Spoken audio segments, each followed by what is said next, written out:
Hi friends, welcome to నానమ్మ village వంటలు. అందరూ బాగున్నారు, అందరూ బాగుండాలి, అందులో నేను కూడా ఉండాలి. ఈరోజు వీడియోలో అయితే మనమైతే మెంతుకూర పప్పు వేసుకుంటున్నాం.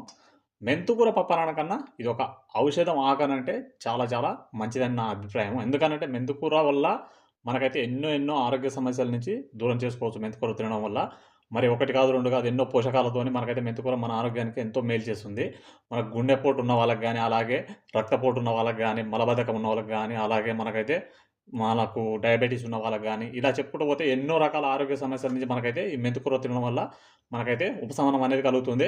మరి ఇక లేట్ చేయకూడదే వీడియోలోకైతే వెళ్ళిపోదాం. వీడియో చూసిన ప్రతి ఒక్కరైతే వీడియోకైతే ఒక లైక్ కొట్టండి. అలాగే మరెన్నో రుచికరమైన వంటల కోసం నా ఛానల్‌ని అయితే సబ్స్క్రైబ్ అయితే చేసుకొనేసి బెల్ నోటిఫికేషన్ అయితే ఆన్‌లో అయితే పెట్టుకోండి. మనకు మెంతికూర మీకైతే వీలైతే ఎన్ని సార్లు అంటే అన్ని సార్లైనా తినేసేయండి. చట్నీగా కావచ్చు, పప్పుగా కావచ్చు, ఏ విధంగా అయినా సరే. మరి ఇక ఈరోజు మనం ఈ వీడియోలో మెంతికూర పప్పుని ఏ విధంగా చేసుకుంటే చాలా రుచిగా ఉంటుందనేది చాలా ఈజీ ప్రాసెస్. చూసేద్దాం, మరి వీడియోలోకి అయితే వెళ్ళిపోదాం. నేనైతే మెంతికూరనైతే ఒక కట్ట పూర్తిగా తీసుకొనేసేసి మనకైతే మార్కెట్‌లో అయితే 30 రూపాయలకి ఇచ్చేసాడు ఒక కట్ట. మరి మొత్తం అయితే ఇది చూసారు కదా, మంచిగా గిల్లేసేసేసి 3, 4 టైమ్స్ అయితే ఫ్రెష్‌గా కడిగి పెట్టుకున్నాను. అలాగే కావాల్సినవన్నీ తీసుకున్నాను. మనమైతే వెంటనే ఈ కుక్కర్‌లోకి అయితే ఇవన్నీ అయితే వేసుకుందాం. ముందుగానైతే మనమైతే మంచిగా కడిగి పెట్టుకున్న మెంతికూరనైతే కుక్కర్‌లోకి అయితే వేసేద్దాం. అలాగే మెంతికూర వేసుకున్న తర్వాత మెంతికూరనైతే లేత ఆకులే తీసుకోండి. మరీ ముదురుగా అంటే కొంచెం అక్కడక్కడ కొద్దిగా ఒగరుగా అనిపిస్తుంది. ఇక్కడైతే నేనైతే పచ్చిమిరపకాయలనైతే 100 గ్రాముల పచ్చిమిరపకాయలు తీసుకొని అయితే సన్నానైతే కట్ చేసి అయితే పెట్టుకున్నాను. కాయలైతే తక్కువ కారం ఉన్నాయి కాబట్టి నేను ఎక్కువ తీసుకున్నాను. ఒకవేళ మీకు ఎక్కువ కారం ఉన్నాయనుకుంటే తక్కువ తీసుకోండి. అలాగే ఒక 2 టమాటాలు, పెద్ద టమాటాలు తీసుకొనేసి కట్ చేసుకున్నాను. అలాగే ఇక్కడనైతే కొంచెం అయితే చింతపండు తీసుకున్నాను, సరిపోతుంది మనకి ఇదైతే. నేనైతే ఫ్రెష్‌గా ఉంది కాబట్టి ఏమైతే దీన్నైతే రసం పోసుకోవట్లేదు. ఒకవేళ ఫ్రెష్‌గా లేదంటే మీరైతే కడిగేసేసి రసం తీసి పోసుకోండి. అలాగే ఒక 2 చిన్న ఉల్లిపాయలు కట్ చేసేసి వేసేయండి.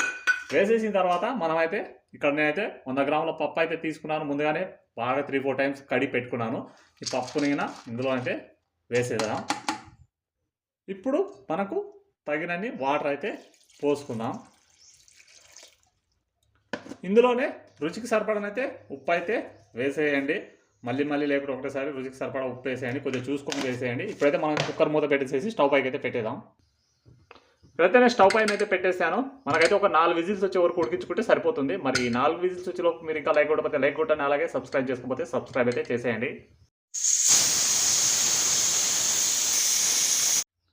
ఫ్రెండ్స్ చూశారు కదా, నాకైతే 4 విజిల్స్కి అయితే పప్పు అయితే చాలా బాగా ఉడికేసింది. ఇప్పుడైతే మనమైతే దీన్ని పక్కన పెట్టేసేసి తాలింపు అయితే పెట్టుకుందాం. దీనిపైన స్టవ్ పైన అయితే మనమైతే తాలింపు చేసుకోవడానికి అయితే వేరే గిన్నె అయితే పెట్టేసేయండి. గిన్నె వేడెక్కేదాకా వెయిట్ చేసేయండి. గిన్నె బాగా వేడెక్కగానే మనమైతే ఒక టేబుల్ స్పూన్ అయితే ఆయిల్ అయితే వేసేయండి.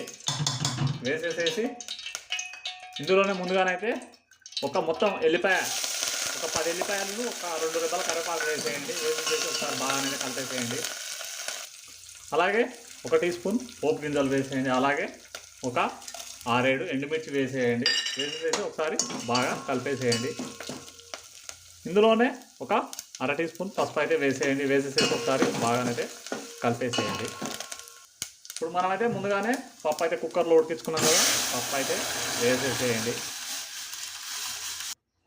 పప్పు పోసుకున్న తర్వాత ఒకసారి అయితే బాగానైతే కలిపేసేయండి. కలిపేసేసి ఒక 2 నిమిషాలు హై ఫ్లేమ్లో ఉంచుకుంటే మనకైతే మెంతికూర పప్పు అయితే రెడీ అయిపోతుంది. కొంచెం కొత్తిమీర యాడ్ చేసేయండి. యాడ్ చేసేసి అందులోనే ఇంకాస్త రుచి అనేది పెరుగుతుంది. చూసారు కదా, మనకైతే మెంతికూర పప్పు అయితే రెడీ అయిపోయింది. చాలా ఈజీ. మనకైతే ఎన్నో పోషకాలు, ఎన్నో ఆరోగ్య ప్రయోజనాలు ఉన్న ఈ మెంతికూర పప్పు అయితే వీలైనన్ని సార్లు అయితే మీరైతే తినేసేయండి. ఎన్నిసార్లు టైం ఉంటే అన్నిసార్లు తీసుకొని తినేసేయండి. మరి ఈ మెంతికూర పప్పు మీకు ఎలా అనిపించిందో ఈ వీడియోకి అయితే ఒక కామెంట్ చేయండి, లైక్ చేయండి. అలాగే మరెన్నో రుచికరమైన వంటల కోసం నా ఛానల్ అయితే సబ్స్క్రైబ్ అయితే చేసేయండి. చూసారు కదా.